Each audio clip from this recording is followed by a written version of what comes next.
दिल्ली की सत्ता से धक्के मारकर निकाली गई आम आदमी पार्टी इस वक्त कई चुनौतियों से घिरी हुई है। सबसे बड़ी चुनौती पार्टी को बचाए रखने के साथ मुख्य विपक्ष की भूमिका निभाते हुए लोगों में पार्टी के लिए वही विश्वास पैदा करना है जो पहले था। इसी विश्वास की बदौलत पार्टी ने दिल्ली में 10 साल राज किया। विधानसभा चुनावों में इस चुनाव में 22 सीटों पर सिमट गई अरविंद केजरीवाल, मनीष सिसोदिया जैसे दिग्गज अपनी सीट न बचा पाए। इसके पीछे कई फैक्टर्स थे, लेकिन सबसे बड़ा फैक्टर आम आदमी पार्टी के नेताओं का भ्रष्टाचार था, जिसके चलते केजरीवाल, सिसोदिया, सत्येंद्र जैन, संजय सिंह जेल गए।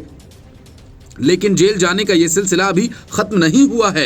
अब सौरभ भारद्वाज पर गिरफ्तारी की तलवार लटक रही है, जिसको लेकर केजरीवाल ने दिल्ली में पार्टी की कमान थमाकर खुद वो पंजाब खिसक गए थे। अब दिल्ली सरकार के सतर्कता विभाग ने 24 अस्पतालों के निर्माण में हुए हजारों करोड़ के घोटालों में सौरभ भारद्वाज के खिलाफ मामला चलाने की अनुमति मांगी और यह अनुमति सौरभ के साथ सत्येंद्र जैन के खिलाफ भी मांगी गई है। इन 24 अस्पतालों के निर्माण के लिए 2018-19 में 5,590 करोड़ रुपए का सैंक्शन किया गया था। पिछली सरकार में सौरभ भारद्वाज और सत्येंद्र जैन मंत्री थे।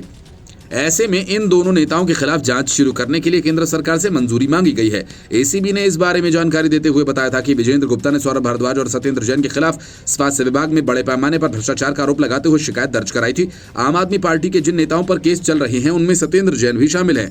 वे कई मामलों में जांच का सामना कर रहे हैं और जेल भी जा चुके हैं, लेकिन ये पहली बार है जब किसी मामले में सौरभ भारद्वाज का नाम सामने आया हो। इससे पहले तक वे साफ सुथरी छवि वाले नेता ही जाने जाते रहे हैं और दिल्ली विधानसभा चुनाव में हार के बाद पार्टी ने सौरभ भारद्वाज को बड़ी जिम्मेदारी देते हुए दिल्ली इकाई का मुखिया नियुक्त कर दिया। उनकी जिम्मेदारी पार्टी कार्यकर्ताओं के खोए मनोबल को लौटाकर एक बार फिर पार्टी को अपने पैरों पर खड़ा करने की थी, लेकिन अब इस केस के चलते इस पर ब्रेक लगता नजर आ रहा है। माना जा रहा है कि सौरभ भारद्वाज के खिलाफ भ्रष्टाचार की जांच के चलते दिल्ली के कार्यकर्ताओं का मनोबल और भी गिर सकता है। इसके अलावा सत्येंद्र जैन ने हाल ही में पंजाब आप का को इंचार्ज उन्हें बनाया गया। ऐसे में उनके खिलाफ जांच का असर पंजाब के कार्यकर्ताओं पर भी पड़ सकता है, वो भी ऐसे समय में जब पार्टी 2027 में होने वाले विधानसभा चुनाव की तैयारियों में लगी हुई है।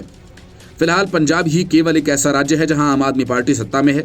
दिल्ली विधानसभा के अध्यक्ष विजेंद्र गुप्ता दिल्ली में प्रस्तावित 24 अस्पतालों के निर्माण से जुड़े कथित बड़े घोटाले को लेकर गंभीर आरोप लगा रहे हैं। बताया कि दिल्ली की पूर्ववर्ती सरकार आम आदमी पार्टी की सरकार द्वारा शुरू की गई अस्पताल निर्माण प्रक्रिया में भारी अनियमितताएं सामने आई हैं और इस पूरे मामले की शिकायत एंटी करप्शन ब्रांच से की गई है। विजेंद्र गुप्ता ने कहा कि जब अगस्त 2024 में मैं दिल्ली विधानसभा में नेता प्रतिपक्ष था, तब मैंने इस मामले की गहराई से जांच कराई थी। जांच में सामने आया कि इस योजना में हजारों करोड़ रुपए खर्च किए गए, लेकिन आज भी 24 अस्पताल अधूरे पड़े हैं और इससे साफ जाहिर होता है कि कहीं न कहीं योजना की प्रारंभिक प्लानिंग में गंभीर खामियां थीं। Bureau report, news of India. Bharat ने बांग्लादेश को सीधा और सख्त संदेश दे दिया है। रेडीमेड कपड़े, प्रोसेस्ड फूड और प्लास्टिक आइटम्स, अब बांग्लादेश से ये सब भारत में ऐसे नहीं आएगा जैसे पहले आता था। कॉमर्स मिनिस्ट्री के अधीन DGFT ने साफ कर दिया कि अब इन सामानों की एंट्री सिर्फ 2 बंदरगाहों न्हावा शेवा और कोलकाता से होगी। बाकी के सारे लैंड पोर्ट्स पर ताला लगा दिया गया। खासकर असम, मेघालय, त्रिपुरा और मिजोरम से जुड़े LCS और ICPs पूरी तरह से ब्लॉक कर दिए गए हैं। लेकिन सवाल यह है कि भारत में ये कदम अभी क्यों उठाया? क्या वजह है भारत अब बांग्लादेश पर ट्रेड वॉर की तरह प्रतिक्रिया कर रहा है? इसका जवाब 2 हिस्सों में छिपा है। पहला है बांग्लादेश के चीफ एडवाइजर मोहम्मद यूनुस के बयान, जिसमें उन्होंने भारत के पूर्वोत्तर राज्यों को लैंड लॉक्ड कहकर समुद्र तक अपनी मोनोपोली जताने की कोशिश, और दूसरा लालमोनिरहाट एयरबेस जो भारत के सिलीगुड़ी कॉरिडोर से बस 20 किलोमीटर दूर है, उसे चीन के साथ मिलकर एक्टिवेट करने की बांग्लादेश की योजना।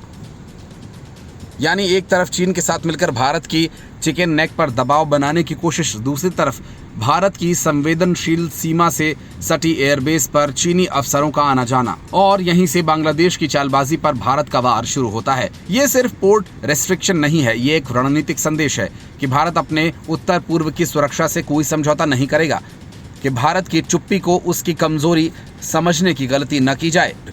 और भारत अब वो भारत नहीं जो चुपचाप सब सहले, अब जवाब भी दिया जाएगा और अंदाज भी वही होगा जो दुश्मन की नींद उड़ा दे। ऐसे में अब सवाल यह है कि क्या आने वाले दिनों में भारत और बांग्लादेश के रिश्ते और बिगड़ेंगे? क्या चीन, बांग्लादेश और पाकिस्तान की नई तिकड़ी भारत की सीमा सुरक्षा को घेरने की तैयारी में है? सवाल कई हैं, लेकिन इतना तय है कि भारत ने साफ कर दिया कि पिक्चर अभी बाकी है।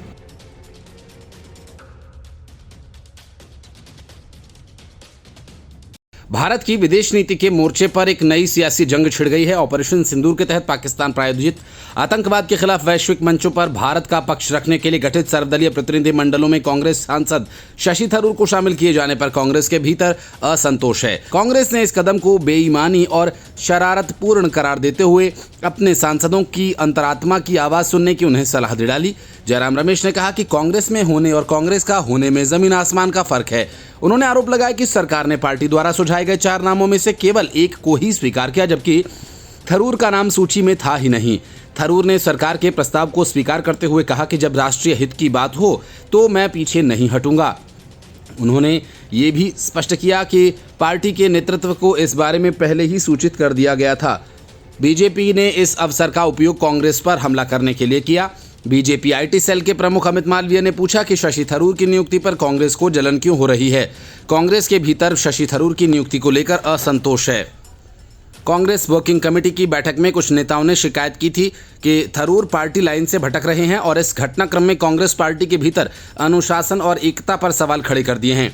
पार्टी नेतृत्व के सामने अब ये चुनौती है कि वो थरूर के खिलाफ कोई कार्रवाई करे या राजनीतिक संतुलन बनाए रखे। कांग्रेस वर्किंग कमेटी की पिछली बैठक में भी कुछ नेताओं ने थरूर के व्यवहार को लेकर नाराजगी जताई थी।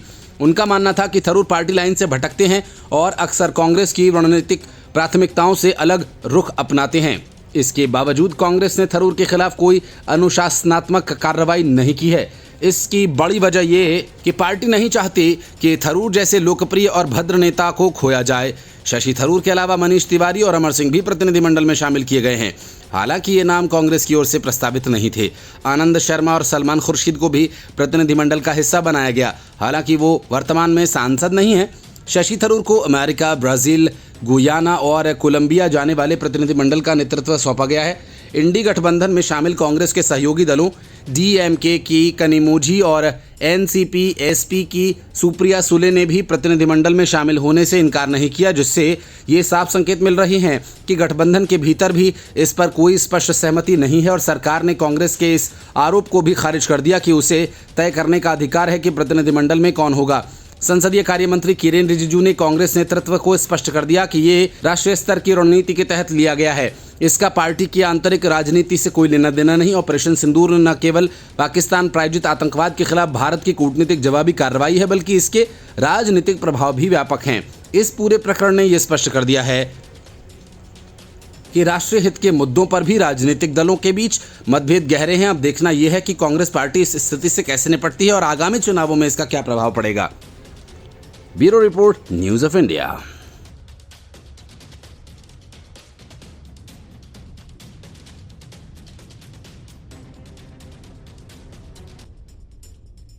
अरविंद केजरीवाल की पार्टी एक तरह से व्हाट्सएप ग्रुप जैसी बन गई है, जहां लेफ्ट ग्रुप का बटन सबसे पॉपुलर फीचर है और यही वजह है कि दिल्ली के सियासी मंडी में एक बार फिर आम आदमी पार्टी का सेल लगा हुआ है।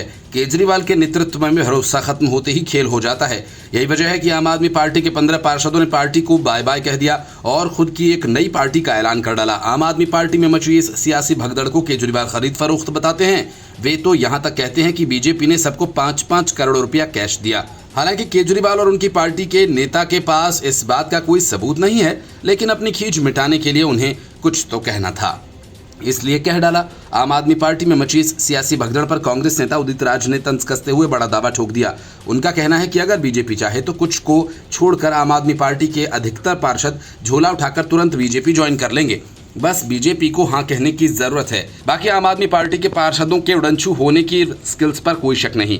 उदित राज की माने तो इन पार्षदों में वैचारिक प्रतिबद्धता नाम की कोई चीज नहीं बची और शायद कभी भी नहीं थी। उदित राज ने अरविंद केजरीवाल पर भी निशाना साधते हुए कहा कि उनकी पार्टी किसी भी वैचारिक दिशा में नहीं चल रही, बल्कि हवा जहां चलती है आम आदमी पार्टी उसी दिशा में बहने लगती है। जैसे टूटी खिड़की का पर्दा, न कोई विचारधारा, न कोई दीर्घकालिक प्लान, सिर्फ ट्विटर पर टॉप ट्रेंड करने की ख्वाहिश। बड़ा सवाल ये कि जब पार्टी की नींव भ्रष्टाचार विरोध के नाम पर रखी गई थी तो आज उसी पार्टी के लोग खुद अपने ही झंडे को ठुकराकर नए झंडे के पीछे क्यों भाग रहे हैं।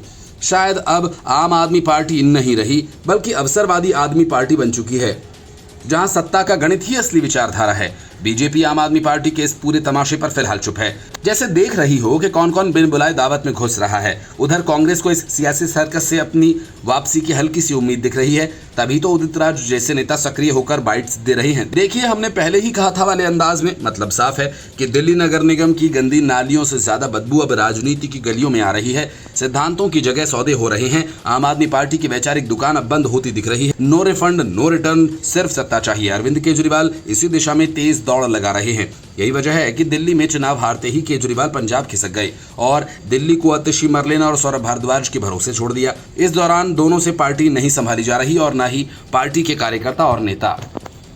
Bureau report, news of India.